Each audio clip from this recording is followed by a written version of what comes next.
They are the doctors in the line of fire, battling the daily carnage of war. My name is Valeria. I am a nurse anaesthetist. Treating the wounded, the dying. My name is Victor. I am a surgeon. On front lines where every second counts. My name is Ruslan. I'm a chief medic.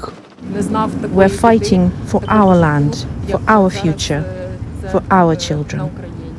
My name is Olga. I am a nurse. The lives of Ukraine's soldiers are in their hands.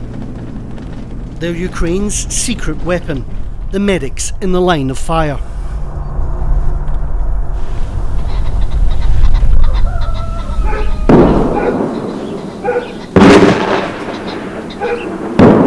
For the wheels of war to keep turning, it takes more than just soldiers. Tired army surgeons need to be on call.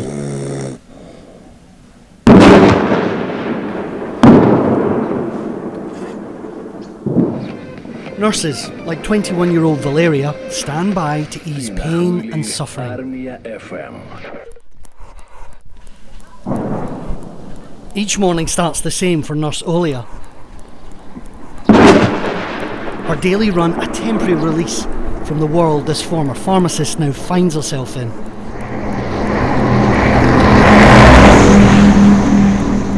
Here on the Donbass front line as part of an army medical team.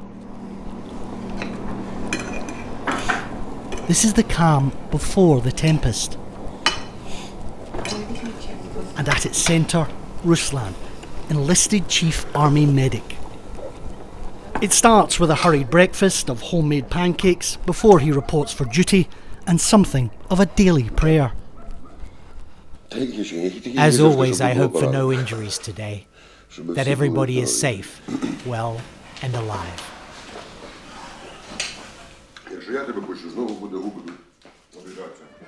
And for a team that knows intimately the human cost of this war, a daily act of remembrance.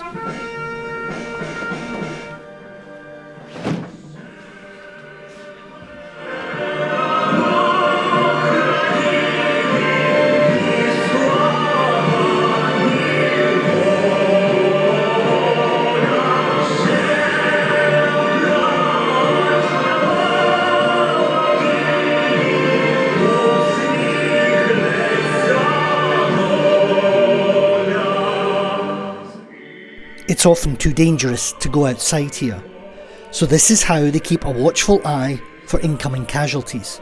Surveillance cameras track every inch of ground around them.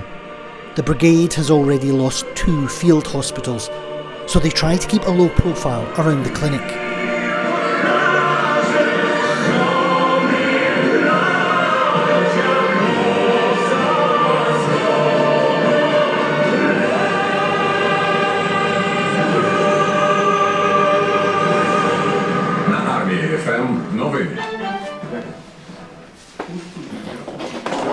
They prep for a day they can't fully predict, always with the hope that there will be fewer casualties than yesterday. And with Ruslan, there's always time for a laugh. Oh, that's for me? To be honest, I'm pleased. No need to kiss my ass, though. This is a tight-knit unit. They've endured a lot together. And still the enemy gives Ruslan and his medics no rest. They're in range of Russian shelling.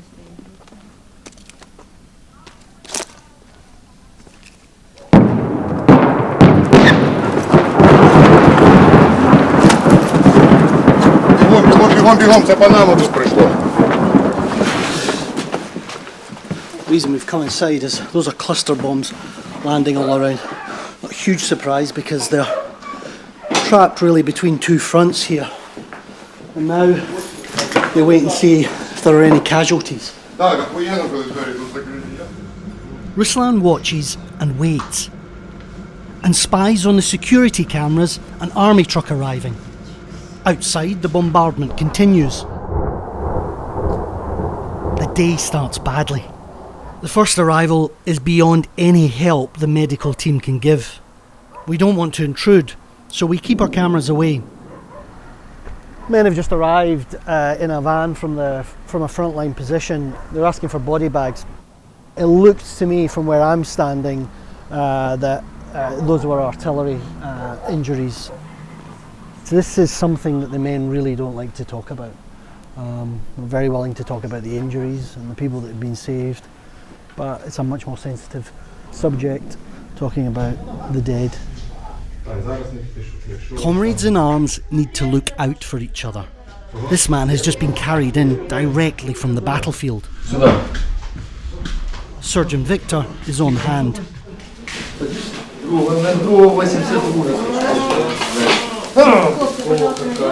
Valeria, the anaesthetist's assistant, gives something for the pain.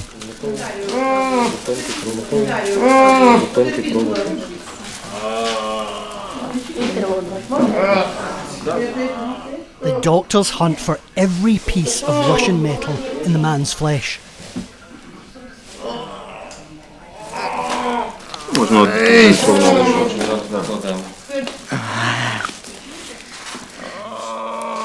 With all patients, time is what matters.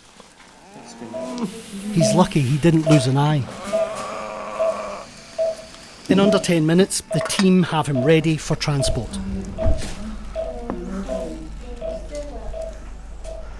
So Ola is going to be treating the man when he's on his way to the main hospital at the rear. He's going to be okay. You can see that he's walking out of here. This is a fairly typical injury. It's mostly shrapnel that they treat here. There's a lot of Russian artillery coming in, though he was with a mine-sweeping unit. An interesting thing that these doctors tell us, though, is that since the arrival of thousands of Russian conscripts on this front, they're now treating more Ukrainian soldiers for bullet wounds from close-quarter fighting. This man is going to be fine, and he'll be back at the front before he knows it.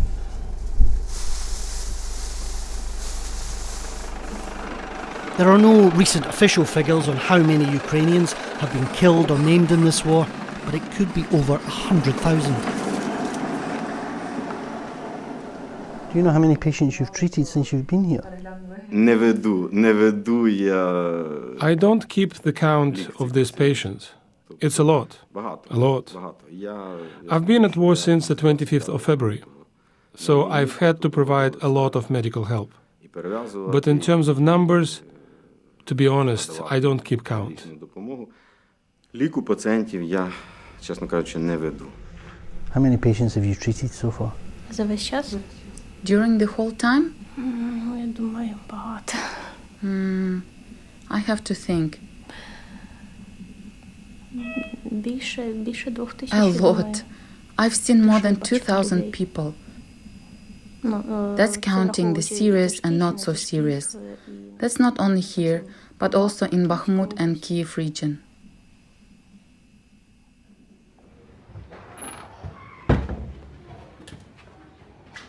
I really like this solitary lifestyle and this kind of room, far away from everyone. It suits me. I rest and relax after the working day. It helps a lot to just come and flop on the bed and no one disturbs you.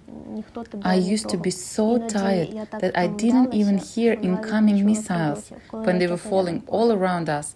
I'm serious. I slept like the dead. Even the missiles were not able to wake me up. We were so tired. Young ones are the most memorable. Young people who are even younger than me.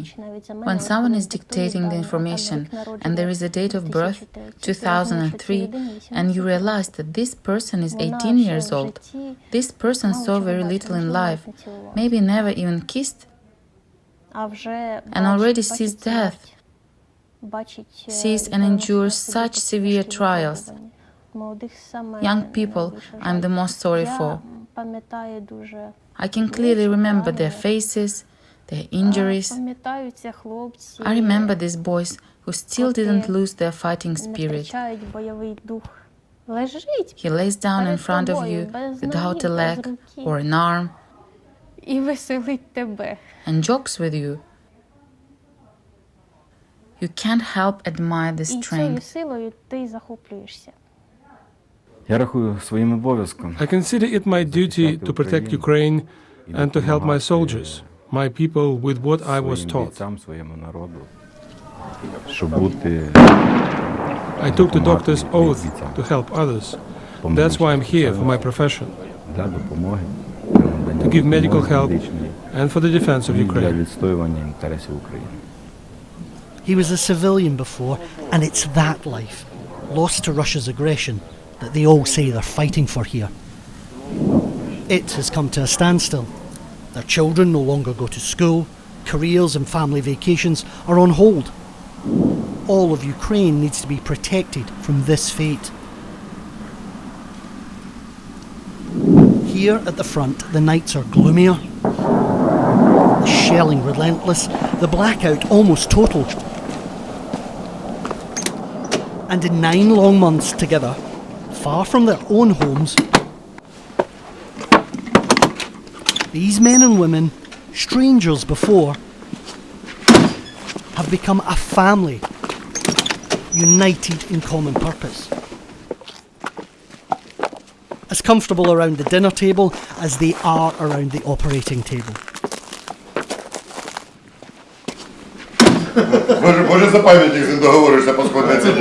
Ruslan's their boss and also chief morale officer.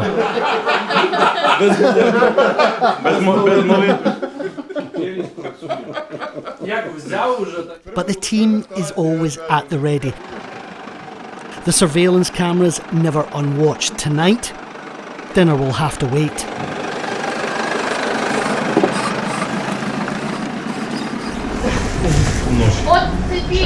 Another man in need. This critically injured soldier has been struck by what may have been a Russian mortar. Blood and dirt soak his uniform.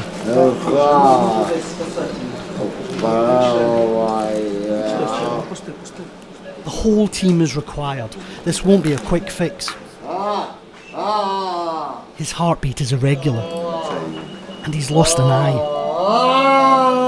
His temperature is dropping. The soldier's name is Sasha. Semi-conscious, he reaches for his damaged hand. A finger is missing.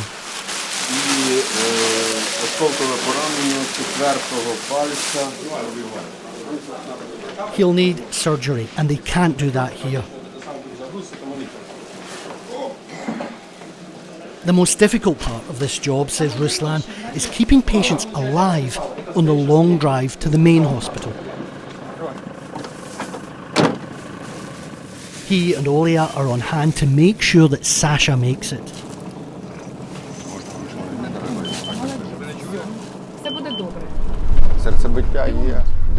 There's a heartbeat, and there's breathing, so he's semi-conscious. All's good. All's good. No need to do anything, just calmly lay down. Artillery flashes in the distance. This road too is within range of Russian firepower. Sasha? Well done. Well done. I want to say that these soldiers like Sasha, who are driving to the hospital, are defending their own land, their homeland. And we are here to help these people as we can. We are Ukrainians. We want to live in a peaceful country, so that the sun was shining, so that our children could grow up under a peaceful sky. We want this, and we're fighting for our land, for our future, for our children. He's in safe hands. But he needs surgery fast.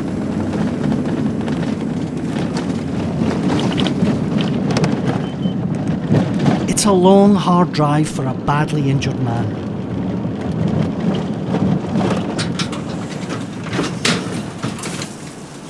An hour and 20 minutes since they began treating Sasha, they hand him over to doctors at the main hospital. He's going to make it. Another soul saved.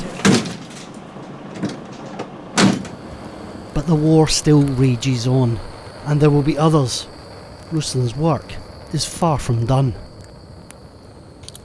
Звідси тільки один меседж надходить. Only one message comes from here. Мир. Peace. Завжди потрібен мир. There is always a need for peace. Цивілізоване суспільство. Civilized society. And this is таке happening. відбувається. Ну, значить, воно ще не настільки цивілізоване. Well, Або не все. it means it's not civilized enough. I Бистріше wish тоді we'd нам learned навчитися. this faster. Всім. All of us.